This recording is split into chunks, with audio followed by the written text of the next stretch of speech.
Hi, ma'am, sir. I'm Cherry May Kakuyong Baybado. I'm 29 years old. I'm married.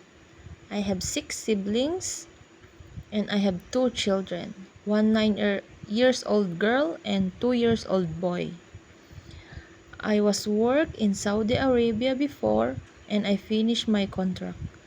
I served 5 family members, a couple, mom and sir, one newborn, 2 years old and 4 years old boy, and my daily duties are cleaning the house, ironing, laundry, cooking,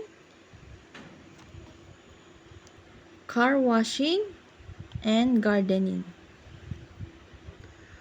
I want to work in Hong Kong as a domestic helper,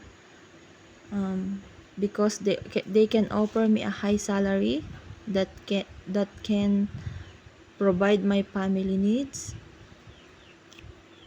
And I know that the people in Hong Kong is very kind.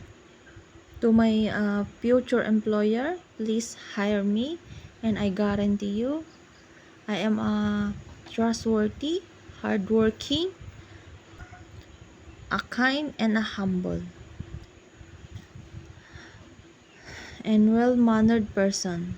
Thank you.